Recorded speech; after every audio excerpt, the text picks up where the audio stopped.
c'est on va juste l'aider à faire en fait la chicane. Le prophète il dit juste le mot pourquoi ou si, là où. C'est un mot très composé par 2 lettres. Là où c'est en arabe, ça veut dire si. Et là où il a un sens de, en fait, c'est une condition qui ne se réalise pas. Attention, c'est pas comme, c'est pas si, c'est que là où normalement il ne devrait pas se réaliser. Une condition qui ne se réalise pas en arabe. Et qu'est-ce que ça fait?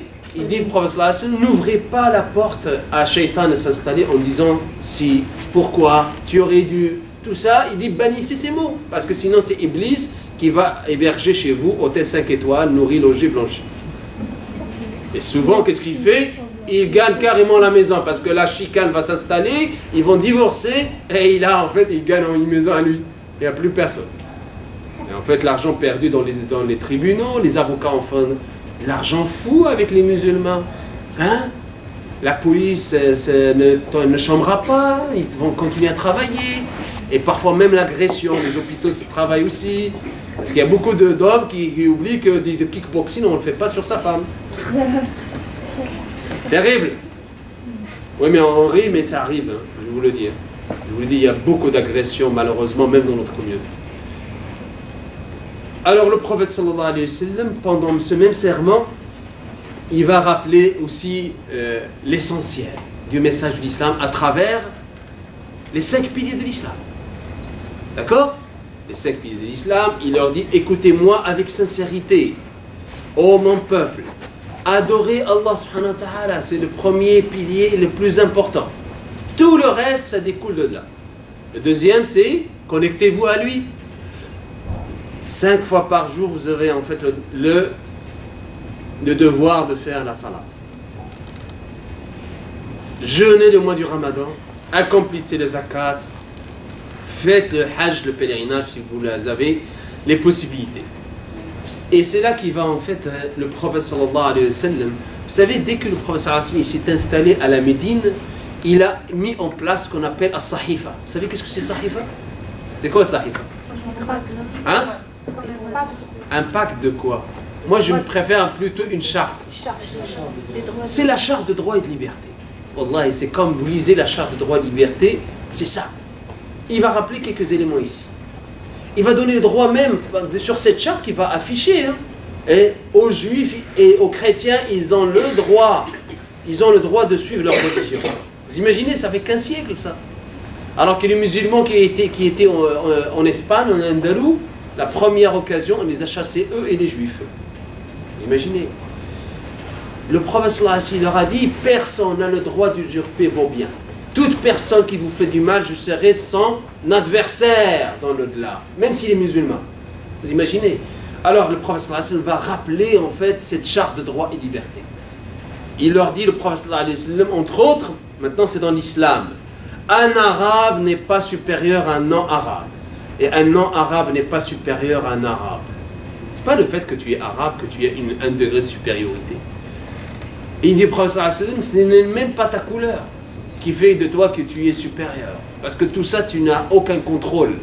Tu es né arabe, français, de n'importe quelle autre ethnie, ta couleur non plus, tu ne l'as pas choisie. D'accord? Mais la compétition, elle se trouve où? Il dit, le prophète sallallahu alayhi wa sallam, la suprématie se trouve dans la piété. Inna akramakum indallahi atqakum. Le meilleur d'entre vous, chez Allah, c'est celui qui a la piété, qui observe la piété dans ses regards, qui observe la piété dans ses organes. C'est ça l'islam, c'est de se contrôler. Vous vous rappelez quand on a dit, le prophète sallallahu alayhi wa sallam, l'hypocrite, il a 4 caractéristiques. On a fait l'exercice la semaine dernière, je pense. Un musulman, dès que tu viens en fait lui toucher à son ego ou un intérêt, un profit, il se transforme d'un seul coup en monstre. Oh subhanallah, où est-ce qu'il est ta piété? Ida khasama fajar. Et surtout quand ça se trouve souvent ça dans le mariage. Ok? La femme c'est vrai qu'elle peut subir de l'injustice, mais qui commence à crier, à hurler. Est-ce qu'il y a moyen en fait de réduire le volume, qu'on peut étouffer ça et régler le problème? Non. C'est ça le problème. Ida khasama fajar. Il y a juste l'hypocrite qui fonctionne comme ça. C'est vrai qu'il y a parfois des lignes rouges qu'on dépasse, que s'il y a trop d'injustice, pas assez, c'est sûr que l'expression peut changer. Mais là, le professeur il dit attention, n'imitez pas les hypocrites là-dessus. Là, le professeur il va rappeler le 8e point, le 8e enseignement, c'est la fraternité en islam. Est-ce que quelqu'un peut me rappeler un verset qui le dit dans le Coran? Un verset. Très bien. Les croyants constituent une vraie fraternité, il dit le Coran. Est-ce que entre les frères, est-ce qu'il peut y avoir de la chicane? Oui, ça se peut, mais il répare ça très vite. C'est rare qu'il y ait de la chicane qui dure trop longtemps entre les frères. C'est pour ça qu'il dit, les musulmans, les croyants, en fait, devraient être aussi frères, se soutenir mutuellement, s'entraider. Et c'est ça la fraternité. Est-ce qu'on est au niveau de ce niveau de fraternité? Je peux vous dire qu'on est loin, loin des années-lumière de la fraternité qui était entre les Sahaba. On est loin, c'est vrai. On ne vit plus ce niveau de fraternité. Que ce soit entre les sœurs, que ce soit entre les frères dans l'islam. On dit tous ya akhi, mais nos relations, nos actions démontrent souvent l'inverse. Alors, la fraternité, comme il dit le prophète sallallahu alayhi wa sallam, sachez que chaque musulman est le frère du musulman. Il a rappelé le prophète sallallahu alayhi wa sallam. Et que les musulmans constituent une fraternité. Et c'est là qu'il rappelle en fait cette fraternité n'est pas gratuite. Il y a des droits et des devoirs des deux côtés.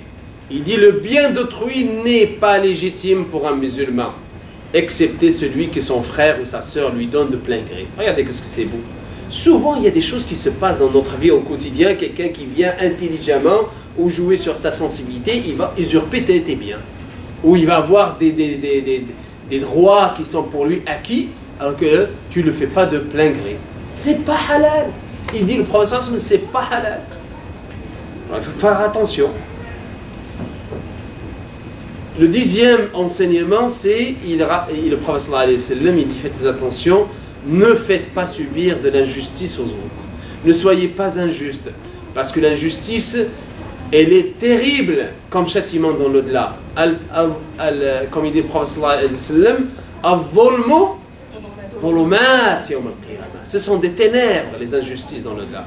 Alors ne vous faites pas d'injustice à vous-même, il dit le prophète sallallahu alayhi wa sallam. Parce que quand tu fais de l'injustice à une autre personne, en fait, tu l'as fait à toi-même. Parce que tu vas en répondre de cette injustice devant Dieu. Souvenez-vous, pourquoi il le dit, le prophète sallallahu alayhi wa sallam. Il dit, souvenez-vous parce qu'un jour, vous allez répondre de cette injustice devant Allah. Et il dit encore une fois, ne vous égarez pas. Vous pouvez être égaré comment? À travers quoi? Shaitan, Iblis. Satan, il est expert pour en fait inciter les gens dans l'égard. On peut être égaré aussi à travers nos envies, nos passions qui ne sont pas halal, notre ego. Il y a plein de trappes dans la vie. Et c'est là qu'on appelle la piété. C'est quoi la piété? C'est effectivement d'éviter ces trappes. C'est ça la définition de piété. Et il dit le prophète sallallahu alayhi wa sallam, alors faites attention, ne vous égarez pas du chemin de la piété après mon départ. C'est ça ce qu'il rappelle le prophète sallallahu alayhi wa sallam.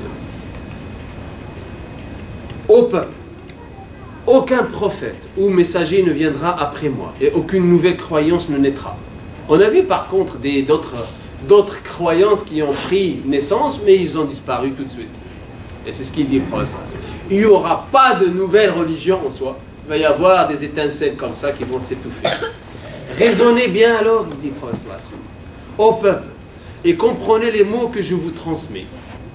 Je laisse derrière moi deux choses. Deux éléments importants, le prophète sallallahu alayhi wa sallam dit. C'est quoi les deux éléments? L'héritage du prophète sallallahu alayhi wa sallam, c'est quoi? C'est le Coran et la Sunna. D'ailleurs, le prophète sallallahu alayhi wa sallam a dit, j'ai reçu la révélation du Coran et son identique. Son identique, c'est quoi? C'est la Sunna. Et le Coran, il l'a dit.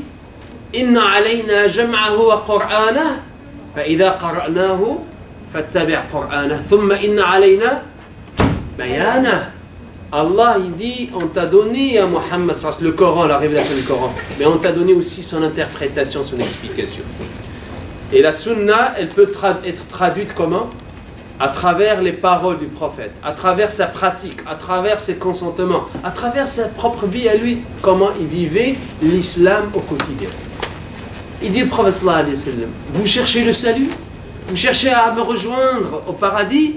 Vous cherchez en fait à être servi par moi par le Kawthar, dans le lac de Kawthar? Vous voulez en fait avoir cette certitude d'être au paradis? Alors, et ne jamais vous égarer, qu'est-ce que vous devez faire? Suivez ces deux points. Suivez le Coran, suivez la Sunna. Est-ce que quelqu'un, il a dit ce matin, oui, je sors, c'est la vérité, il ne faut pas se la cacher. Est-ce que quelqu'un, il a dit ce matin, je vais appliquer tel verset du Coran? Est-ce que ça nous arrive? Je dis, ouais, aujourd'hui, je vais pratiquer sourate. D'ailleurs, comment ça s'appelle la sourate par référence de l'éducation en islam? Une sourate dédiée à l'éducation. Comment elle s'appelle? Comment elle s'appelle? Ah oui, c'est vrai, elle pourrait être Luqman, mais c'est vrai. Très bonne réponse. Mais je la mettrai en deuxième position. Très bonne réponse. Comment elle s'appelle? Non, une qui est explicite. La Fatiha, c'est généraliste. Sommaire. C'est quoi la sourate? D'éducation de tout musulman. Vous voyez? Al-Hujurat. Hujurat. Depuis le début jusqu'à la fin, toute c'est la sourate numéro 29. Éducation. Ne pas élever la voix, ça commence avec ça. De ne pas faire en fait la médisance, de vérifier l'information. Innamal mu'minuna ikhwa. De ne pas faire en fait la calomnie, de ne pas répandre le mal. Depuis les débuts jusqu'à la fin. Subhanallah. C'est ça les enseignements de toute cette sourate. Alors, qu'est-ce qu'il dit le prophète sallallahu alayhi wa sallam? Et là, on est tenu à répondre, à pratiquer ce qu'il vient de dire le prophète sallallahu alayhi wa sallam. Il dit, tous ceux qui écoutent devront. Là, vous êtes en train d'écouter moins inclus. Écoutons bien. Depuis le début, le prophète a dit, prêtez attention. Prêtez attention. Il n'y avait pas de haut-parleur, vous savez, le prophète sallallahu alayhi wa sallam. C'est Bilal qui répétait, parce qu'il n'y avait plus trop de monde pendant cette journée-là. Et là, il rappelle, écoutez. Et c'est pas seulement d'écouter, essayez de pratiquer. Et quoi d'autre? Transmettez. C'est exactement A3P. Apprendre, pratiquer, partager et patienter. Transmettre mes paroles. Tous ceux qui écoutent devront transmettre mes paroles aux autres. Et les autres à d'autres personnes encore. De façon à ce que les derniers comprennent mes paroles, encore mieux que ceux qui m'écoutent directement. Sois témoin, Ya Rab. Il dit, sois témoin, Ya Rab, que j'ai passé d'abord le message.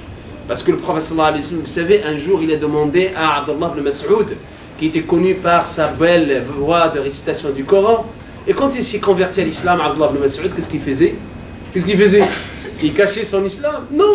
Il allait en fait à la Kaaba, il commençait à réciter le Coran. Avec sa belle voix. Alors ils viennent presque le tuer. Et il est libéré. Et dès qu'il se disperse, il revient. Jusqu'à ce que le prophète a dit non, ne le fais plus. Il va finir par te tuer. Un jour, le prophète sallallahu alayhi wa sallam lui a dit, Abdullah, j'aimerais bien en fait entendre quelqu'un réciter le Coran. Il dit, ah Rasulallah, c'est toi qui as reçu la révélation. Et tu aimerais l'écouter pareil? Il dit, oui, je préfère l'écouter d'une autre personne, le Coran. Alors il commençait à réciter les sourates Nisa jusqu'au point il est arrivé فَكَيْفَ إِذَا جِئْنَا مِنْ كُلِّ أُمَّةٍ بِشَهِيدٍ وَجِئْنَا بِكَ عَلَى هَؤُلَاءِ شَهِيدًا. Qu'est-ce que ça veut dire?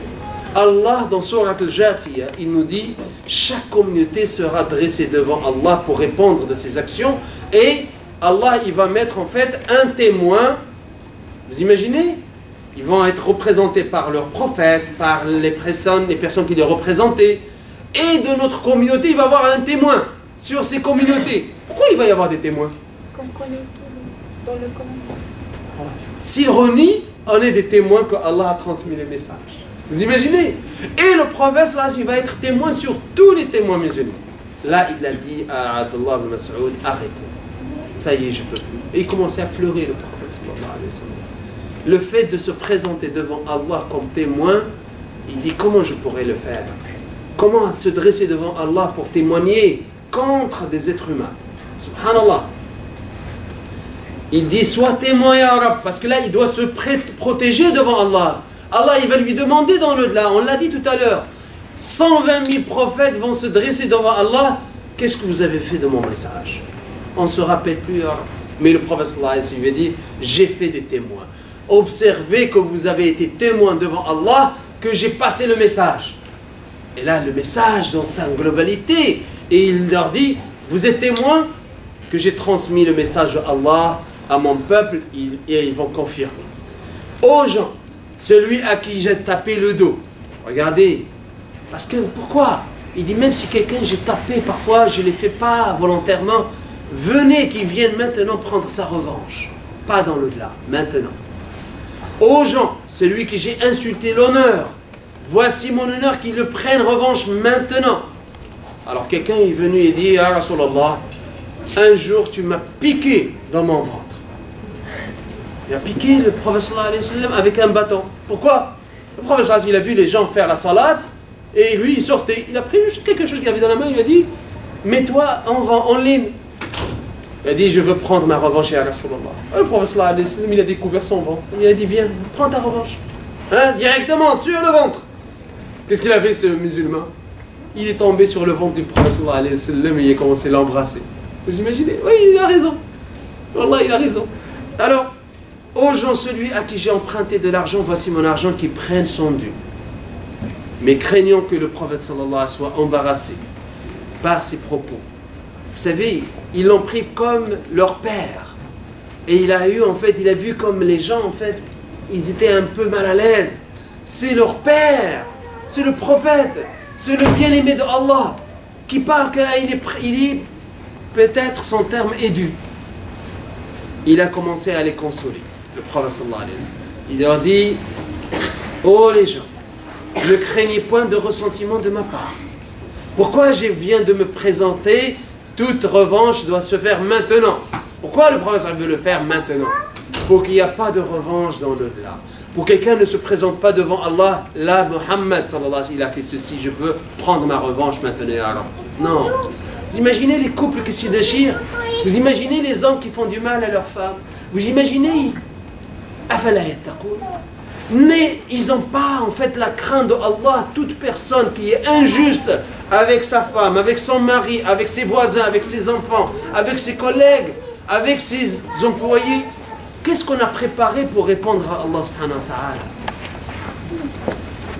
Il dit, si je le fais, c'est parce que je veux seulement rencontrer Allah, mon Seigneur, sans aucune dette envers quelqu'un ici-bas. Il est intelligent, le prophète sallallahu alayhi wa sallam. Il a bien des choses dans l'au-delà à faire. Sa mission, la première dans l'au-delà, c'est quoi? C'est quoi le prophète sallallahu alayhi wa sallam? Hein? L'intercession, oui, exactement. Avant de tomber dans l'intercession, il va rôder autour de 3 stations. 3 stations. C'est quoi les 3 stations? Sirat, hein? Quoi d'autre? Mizan, wa inda as-suhuf. Il dit, moi je ne rate jamais ces trois positions. C'est quoi? C'est lorsque vous allez passer par le pont vers le paradis, où il y en a d'autres qui vont tomber en enfer. La deuxième station, c'est lorsque vous allez prendre les feuilles. Est-ce que vous allez les prendre à droite ou à gauche? Troisième, c'est le mizan, c'est la balance. Subhanallah. Pourquoi? Parce que dès qu'il voit quelqu'un qui va tomber, il va peut-être le soutenir, le prophète sallallahu alayhi wa sallam. C'est pour ça que, comment il va nous reconnaître, le prophète sallallahu alayhi wa sallam, dans sa communauté dans l'au-delà? Hein? Comment? À travers les traces de wudu. Vous imaginez maintenant des musulmans qui n'ont jamais fait de salat, même pas wudu. Le prophète sallallahu alayhi wa sallam, il ne le reconnaîtra même pas. Même la lumière de wudu, il ne l'aura pas dans l'au-delà. Vous pensez qu'il y a des musulmans qui ne font pas salat? Qu'est-ce que vous en pensez? Ouais. Qu'est-ce que tu en penses, Harry? Il y a des musulmans qui ne font pas de salat? Ça, il y en a. Regardez juste autour de vous, dans la classe. Certainement, il y a des musulmans. C'est de votre devoir de le rappeler. C'est qu'est-ce qu'il a dit le prophète sallallahu alayhi wa sallam ici. D'ailleurs, un jour, le prophète sallallahu alayhi wa sallam a dit, j'ai envie de voir mes frères. Hein? Et les sahaba tout de suite, ils répliquent, nous ne sommes pas tes frères? Ouais, il dit non. Vous êtes mes compagnons, vous avez vu les miracles. Mais il va y avoir mes frères qui vont croire à mon message sans me voir. Comment tu vas les reconnaître, ya Rasulallah? Il dit par la trace de wudu. Il dit le prophète sallallahu alayhi wa sallam,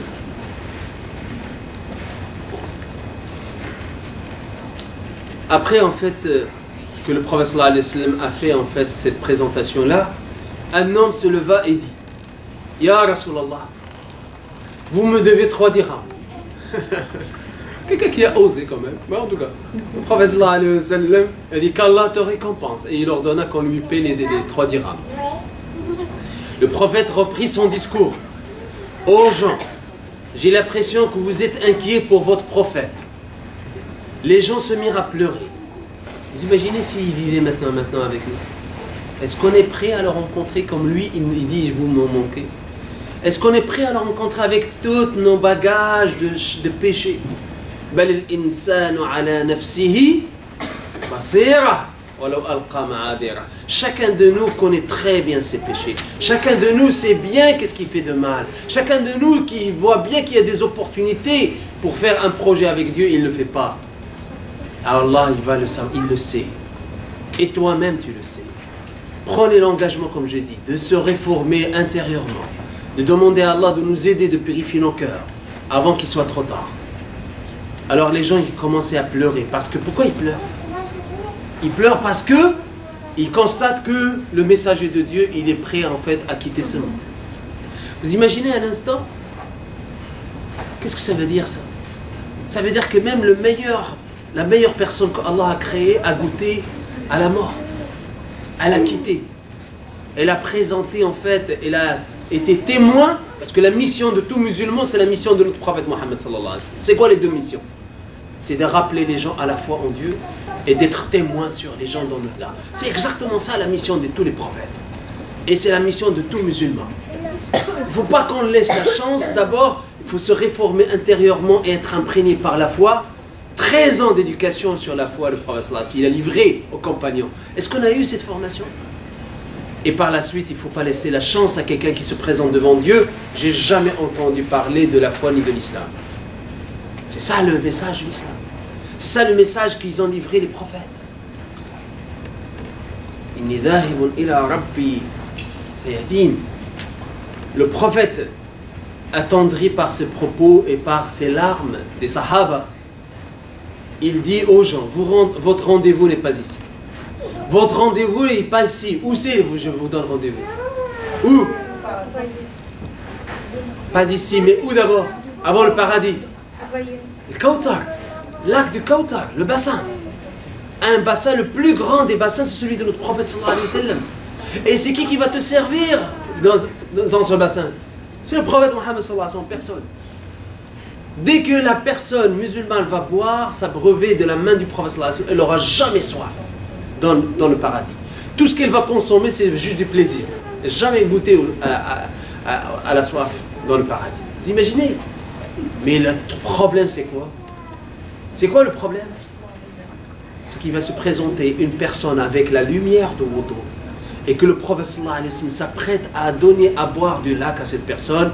Les anges vont la retirer entre les mains du prophète sallallahu alayhi wa sallam. Ils vont la jeter en enfer. Vous imaginez? C'est terrible. C'est terrible. C'est pour ça qu'il y a des savants de l'islam qui disent que le lac, il est même avant le passage de Sirat. Parce que si tu traverses le Sirat, ça y est, il n'y a plus de retour en enfer. Et c'est ça qu'il dit. Ya Rab, et vous autres les anges, c'est quelqu'un de ma communauté où vous partez avec. Il dit, Innaka la tadri mada ahdatha min ba'dik. Tu ne sais pas qu'est-ce qu'il a changé cette personne. Tu ne sais pas qu'est-ce qu'il a fait comme mal, qu'est-ce qu'il a fait comme tort aux autres, qu'est-ce qu'il a changé de la religion de Allah. C'est comme si je les voyais de l'endroit où je suis, dit le prophète sallallahu alayhi wa sallam. Votre rencontre, notre rencontre ensemble, il dit c'est autour de ce lac-là. C'est comme si je vous vois maintenant autour de ce lac. Et c'est là que le prophète sallallahu alayhi wa sallam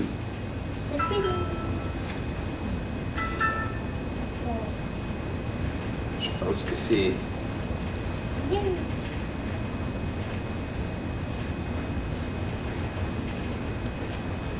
désolé parce que parfois ça le fait.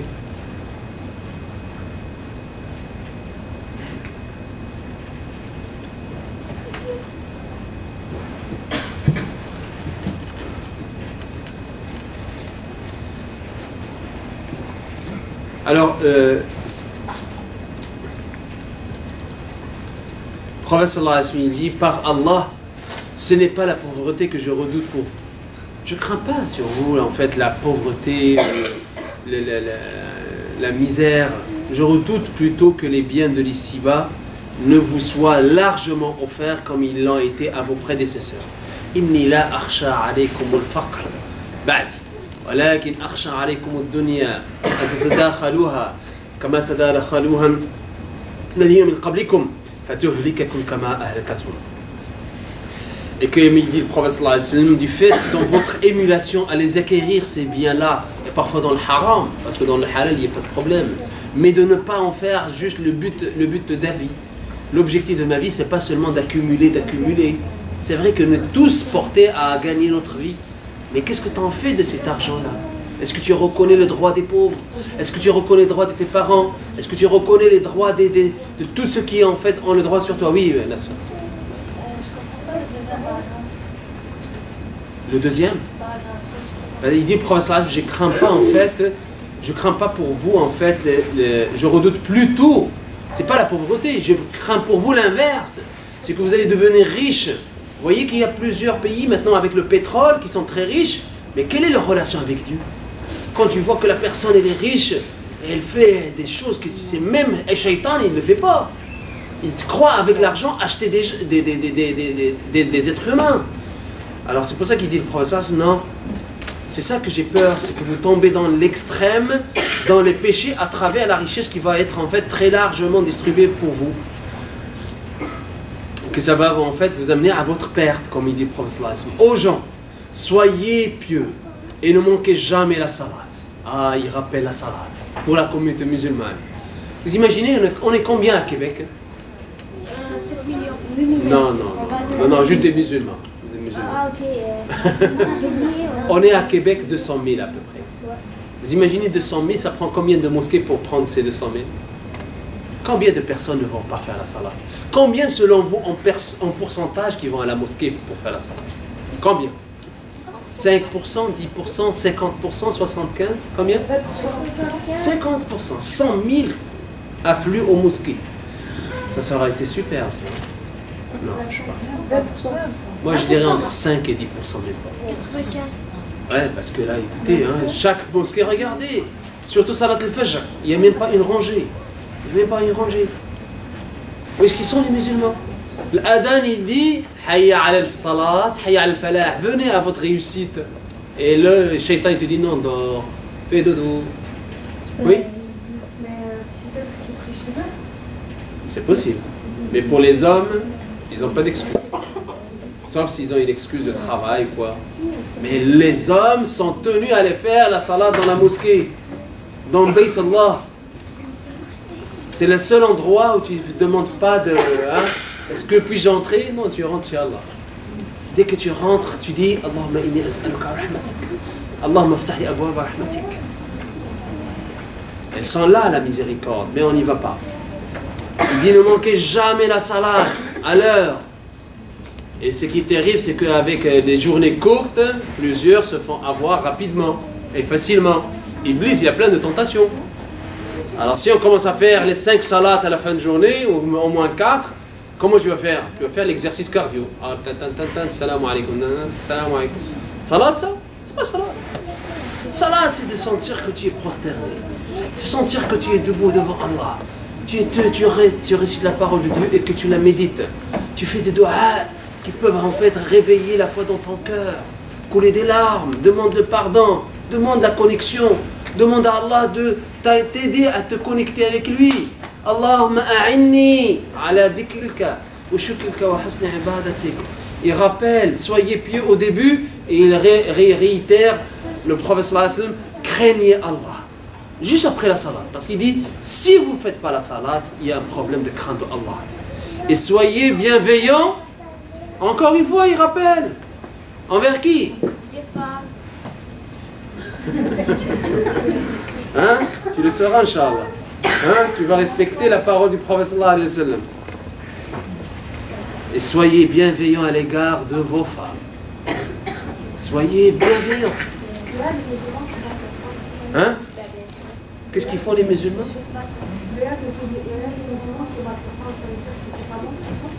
Ça veut dire que... Non, mais... Non, mais je veux dire... Non, je sais, mais je veux dire comme... S'ils le savent que c'est pas bon... C'est même pas négociable. C'est même pas en fait à qualifier que c'est bon, c'est pas bon. C'est à condamner. C'est à condamner.